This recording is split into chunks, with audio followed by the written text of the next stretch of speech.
Hello friends, welcome back with another tutorial. आज के इस ट्यूटोरियल में हम बात करेंगे about list in Python language. Well, let's get started.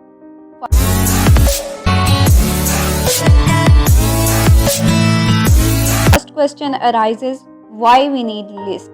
List आखिर क्यों लिस्ट को इंट्रोड्यूस करवाया गया, इसके पीछे जो वजह है वो हम देखते हैं। फॉर एग्जाम्पल, मैं चाहती हूँ मेरे पास 10 या 15 या मे बी 100 स्टूडेंट्स की लिस्ट है, उनके नाम है और मैंने उनको स्टोर करना है। और मैंने लास्ट लेक्चर में ये बात की थी कि आप स्टोर कर सकते हैं किसी भी डाटा को in the form of variable.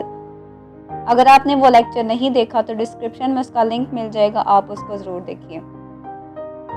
एक तरीका तो यह है कि मैं 10 वेरिएबल्स बनाऊँ या 5 वेरिएबल्स बनाऊँ और उनमें स्टूडेंट्स के नाम लिख दूँ। For example, variable 1 equal let's say सारा। इसी तरह से वेरिएबल 2, वेरिएबल 3, 4। अब मेरे पास बहुत से वेरिएबल्स हो चुके हैं। मुझे जब भी कोई वेरिएबल चाहिए होगा तो मुझे उस नाम के साथ साथ ये भी याद रखना ज़रूरी है कि मैंने उसको कौन से वेरिएबल के अंदर स्टोर किया है, जो कि एक मुश्किल टास्क है हमारे लिए।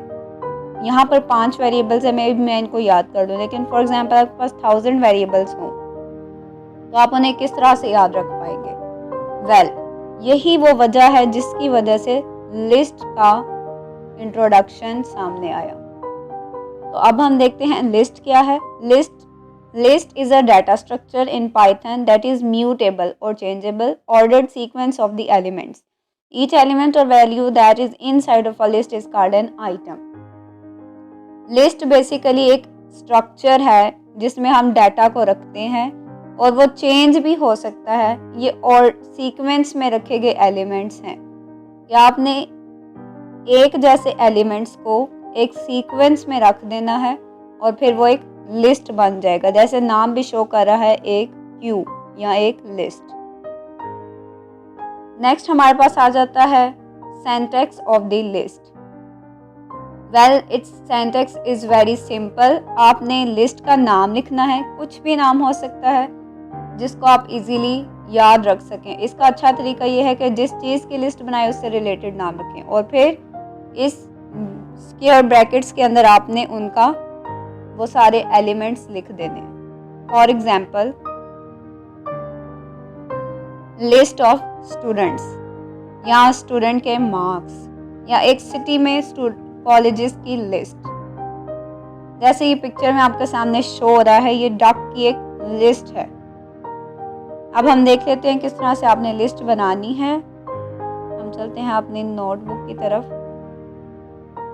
ओके, ये काम जो सारा मैंने किया, अब मैं इसी काम को लिस्ट के थ्रू करना चाह रही हूँ। तो मेरे पास स्टूडेंट की लिस्ट है, मैं स्टूडेंट के नाम की एक लिस्ट बनाऊंगी, इक्वल्स स्क्वायर ब्रैकेट्स और ब्रैकेट्स के अंदर ये सारा डाटा। ओके, अब आप देखिए इससे हमें क्या फ़ायदा हुआ। हमें सिर्फ स्टूडेंट का नाम याद रखना है लिस्ट का और अब हम कोई भी एलिमेंट एक्सेस कर लेंगे। फॉर एग्जाम्पल, जो स्टूडेंट्स हैं उनके कुछ रोल नंबर होते हैं, let's say roll number 1, roll number 2, roll number 3। अब स्टूडेंट क्या करेगा, मुझे वो रोल नंबर देगा और मैं रोल नंबर के अगेंस्ट उसका नाम जो है वो सामने प्रिंट कर सकती हूँ। जब भी लिस्ट हमारे पास आती है उसकी कुछ ना कुछ इंडेक्सिंग होती है। इंडेक्स का क्या मतलब है? इंडेक्स का मतलब है कौन से नंबर के ऊपर वो एलिमेंट पड़ा है। हमेशा इंडेक्सिंग 0 से स्टार्ट होती है, then 1, 2 and up to so on. अब इन्हीं इंडेक्सेस को मैं यूज़ कर सकती हूँ अपना स्टूडेंट का रोल नंबर बनाने के लिए। ओके जी, नेक्स्ट हमारे पास आ जाते हैं कुछ ऑपरेशंस जो कि हम लिस्ट के ऊपर परफॉर्म कर सकते हैं। ये कुछ कॉमन ऑपरेशंस हैं जो कि आप लिस्ट के ऊपर परफॉर्म कर सकते हैं। लिस्ट एलिमेंट्स को एक्सेस कर सकते हैं और ज़्यादा लिस्ट में एलिमेंट ऐड कर सकते हैं। अगर कोई डिलीट करना है, स्लाइस, पॉप, फाइंड। हम बारी बारी नेक्स्ट अपकमिंग वीडियोस में इन सब को देखेंगे, लेकिन फ़िलहाल के लिए हम 1-2 फंक्शंस देख लेते हैं। पाइथन की एक अच्छी एबिलिटी या खूबी ये है कि इसमें आपको ऑलरेडी फंक्शंस को बनाकर दे दिया गया है, आपने सिंपली उन फंक्शंस को कॉल करना है और आपका काम हो जाएगा। फॉर एग्जांपल मैं कहती हूँ स्टूडेंट, अगर मैं सिंपल स्टूडेंट लिख देती हूँ और इसे रन करती हूँ। अब ये लिस्ट बनाने के बाद आपने सिंपली उस लिस्ट को कॉल किया तो आपके पास सारे के सारे एलिमेंट्स स्क्रीन पर शो होना शुरू हो गए। लिस्ट के डिफरेंट ऑपरेशंस को परफॉर्म करने के लिए कुछ फंक्शंस बना दिए गए हैं, हम उन फंक्शंस को देख लेते हैं। आपने सिंपली लिस्ट का नाम लिखना है डॉट, जैसे ही आप टैब प्रेस करेंगे तो आपके पास वो सारे फंक्शन सामने आ जाएंगे। अब इनमें से आप जो भी फंक्शन परफॉर्म करना चाहते हैं वो आप देख लें। फॉर एग्जांपल मैं चाहती हूँ ऐड करना एलिमेंट्स को, तो मैं एलिमेंट को और ज़्यादा ऐड करने के लिए अपनी लिस्ट में अपेंड का फंक्शन यूज़ कर सकती हूँ। चूँकि एक फंक्शन है तो फंक्शन के आगे हमेशा ब्रेसेस यूज़ होती हैं। वेल आपने इस ब्रेस के अंदर जो भी डाटा आपने पास करना है वो आप लिख सकते हैं। फॉर एग्जांपल आई से एक और नाम या एक और स्टूडेंट मैं ऐड करना चाह रही हूँ, that is Tahir let's say, तो ये मेरे पास ऐड हो जाएगा। अब अगर मैं अगेन इस लिस्ट को कॉल करती हूँ तो मेरे पास देखिए अपेंड होके ताहिर आ चुका है। वेल अपेंड का फंक्शन हमेशा एक ही एलिमेंट आपके पास लास्ट में एंड करता है, एक से ज़्यादा एलिमेंट अपेंड नहीं कर सकता।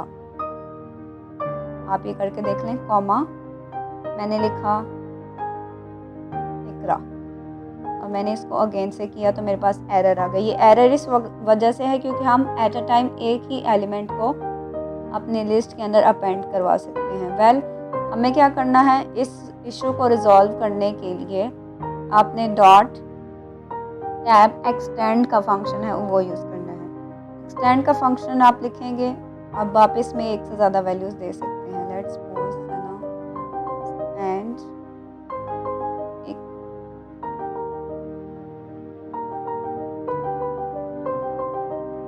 अली। अब मैंने एक साथ दो वैल्यूज इसको रन किया। Oh that's an error. Well error is extend takes exactly one argument. हमारे पास एक्सटेंड भी हमेशा एक ही आर्गूमेंट लेता है। हम इसका सिग्नेचर चेक कर लेते हैं। शिफ्ट एंड टैब दबाइए तो वो कह रहा है कि आपकी वैल्यू आइटरेबल होनी चाहिए। वैल्यू आइटरेबल का मतलब है जिसको हम बार बार चला सकें या जो आइटरेट हो सके, जैसे हमारे पास लिस्ट के अंदर वैल्यूज आइटरेटेबल होती हैं। वेल अगर हमने एक्सटेंड करना है वैल्यू को तो हमारे पास ज़रूरी है कि हम एक लिस्ट एक्सटेंड के फंक्शन के अंदर पास करें। जैसे मैं यहाँ पे एक लिस्ट बना लेती हूँ और अब now I enter shift and enter, तो ये हमारे पास सना एंड इकरा एक्सटेंड हो चुके हैं। अपेंड हमेशा लास्ट में जाकर वैल्यूज़ को अपेंड करता है, इसी तरह से एक्सटेंड भी। अब हम अगेन स्टूडेंट के लिस्ट को चेक कर लेते हैं तो हमारे पास देखिए Sara Zara Ahmad whatever and last में हमारे पास ये दो वैल्यूज़ आ चुकी हैं। वेल इन दोनों फंक्शंस में तो हम हमेशा लास्ट में वैल्यू को इंसर्ट कर सकते हैं, लेकिन अगर हम चाहते हैं कि हम वैल्यू किसी स्पेसिफिक जगह के ऊपर इंसर्ट करें तो उसके लिए हमारे पास इंसर्ट का फंक्शन यूज़ होता है, that is student dot insert. Tab दबाइए और इंसर्ट का फंक्शन हमारे पास मौजूद है। इंसर्ट का फंक्शन आपसे दो आर्गूमेंट्स जो है वो रिसीव करता है। आप शिफ्ट एंड टैब दबाइए और चेक कर लें कि पहले आपने इंडेक्स देना है एंड देन ऑब्जेक्ट जो कुछ आपने पास करना है किस जगह पे। फॉर एग्जांपल मेरे पास सारा एंड ज़ारा के बाद यहाँ पे इंडेक्स नंबर 2 के ऊपर आना चाहिए, तो मैं लिखूँगी 2 इंडेक्स पे जाके फरहान लिख दें। इसको मैंने किया एंटर और स्टूडेंट्स को अगेन